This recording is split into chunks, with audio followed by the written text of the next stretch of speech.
Hi, I'm Jamie from JW Core. Today I'm going to be speaking about driver-specific fitness for motor racing.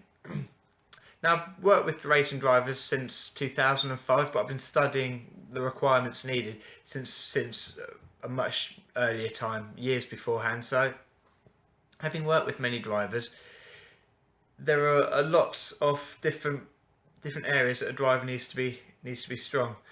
So, first of all, let's just go straight in with cardiovascular fitness. A racing driver needs to have a strong heart and lungs. The heart needs to cope with the enormous heart rate elevations that you get during races. Obviously, the start's a massive thing. The heart rate goes well above 200 for most drivers at the start of a race, but it can actually be maintained up at about 170 to 180 for a 2-hour race. So that is a big demand, and it is important that drivers put in a lot of endurance training so their body, their heart and their lungs are used to supplementing that high demand for long periods of time. The fitter you are, the easier it is to keep concentration as well, because the more focused you are, the less you get fatigued, so the less your mind goes to how you're feeling, which in a racing car isn't an option. You lose concentration at those speeds with so much going on around you on track. You make a mistake, you're out. So as well as that, also tucked in and tied in with the concentration is hydration. I've worked at racetracks, and one of the key factors that I focus on is keeping the drivers hydrated throughout the whole race weekend or all week, depending on the event. So good isotonic drinks can be very, very important, especially in hot climates, because they replace nutrients and vitamins and minerals, so electrolytes, as you're driving. But really, you also got to mix that in with just plain old water. A tiny drop off in hydration levels can cause a much greater detriment to concentration and therefore driving abilities. So always drink a lot when you're away racing, but also getting nice, healthy, natural foods. So carbohydrates, proteins, the vitamins and minerals. Eat regularly, little and often. Before a race, I wouldn't have anything like a spicy curry or any food that could be dodgy, because you don't want to be having a jippy stomach when you're in the car for obvious reasons. Now, going back to the more fitness demands, we have strength. I think a lot of people realise now that the neck needs to be strong, especially in single seaters, to cope with the demand of the G forces as you turn, but also the accelerating and decelerating or braking. Those phases have a big effect on the front and the back of the neck.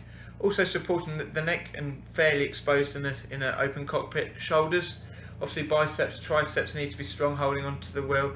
It all looks easy, but they're physical animals, these cars, especially single seaters, but any race car. There's more work that goes into it than you realise driving. It's just constant. There's just constant adjustments.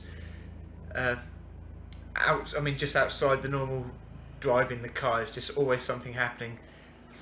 So you've got your strength in your arms, shoulders, neck, chest, back, supporting the upper body, vitally important. Then you come to the core, the centre of gravity. As you're sitting back in a racing car, again, especially in single seaters, they're almost lying down drivers, so the legs are elevated.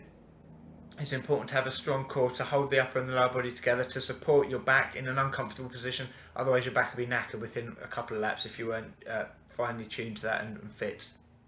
So you've got a very strong core which supports all the different movements in the car, and as I said before, the G forces.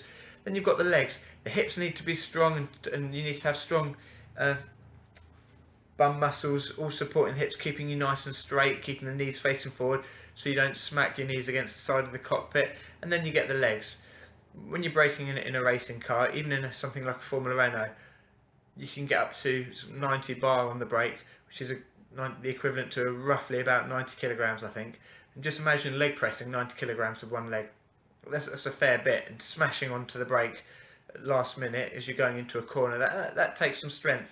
When you go into Formula 1, it goes vastly higher than that, so you do need very, very strong legs.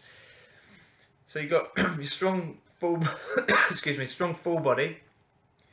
You've got your nutrition needs to be spot on. You need to get a lot of water and fluids into the body. You need to be concentrated, have that good endurance. The training needs to be varied. I think it's brilliant to get swimming because it's non-weight bearing, especially front crawl.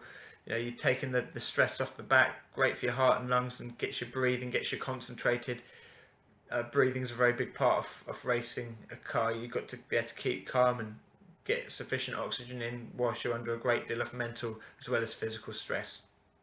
So I definitely recommend swimming, mountain biking. Then you get the reactivity from the mountain biking, and you get a lot of you feel a lot through your body when you're mountain biking, as you do in a car. In a race car, you're actually essentially attached to the car, and every minor movement or every adjustment, every bump, your body feels it, and you instinctively react as a driver. So yeah, reactivity, coordination, reactions, and feel are all very well worth working on as part of a routine that involves the core and just general weight training. You don't want to be too bulky as a racing driver. It's best to have strong lean muscles, but not big lean, just healthy conditioned muscles. So I always recommend lighter weights, high reps, fair few sets, and throw in a lot of balance and reactivity work with it.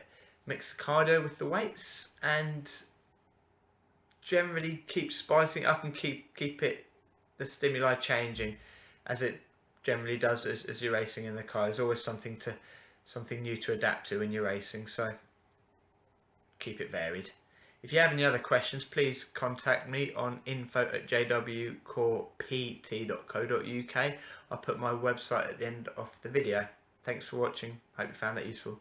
Take care. Bye bye.